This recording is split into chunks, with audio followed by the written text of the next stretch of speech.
అన్నిటికంటే ఎక్కువ కాల్షియం ఉన్న నెంబర్ 1 సోర్స్ నువ్వులే.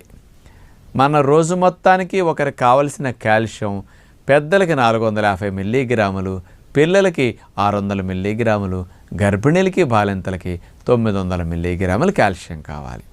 మరింత కాల్షియం కావాలంటే కాల్షియం మాత్ర వేసుకుంటేనే మనకు వస్తుందని ఒక అలవాటు మనకు పడిపోయింది. న్యాచురల్గా మరి నేచర్ ఏమి ఇవ్వలేదా ఎక్కువ కాల్షియం ఉన్న ఆహారాన్ని? చక్కగా ఇచ్చింది. అదే నెంబర్ 1 స్థానం నువ్వుల్లో. 100 గ్రాముల నువ్వులు తీసుకుంటే 1450 మిల్లీగ్రాముల కాల్షియం ఉంటుంది. అంత నిమ్మకాయ సైజు, పెద్ద నిమ్మ సైజు అంత నువ్వులుండ తింటే డే మొత్తానికి కాల్షియం వెళ్ళిపోతుంది. ఇంకెందుకండి కాల్షియం మాత్ర? ఎముక పుష్టికి కాల్షియం తోడు ఫాస్ఫరస్ కావాలి. ఆ ఫాస్ఫరస్ అనేది 770 మిల్లీగ్రాములు మనకు కావాలి. 100 గ్రాముల నువ్వుల్లో 570 మిల్లీగ్రాముల కాల్షియం ఉంటుంది. కాల్షియంతో పాటు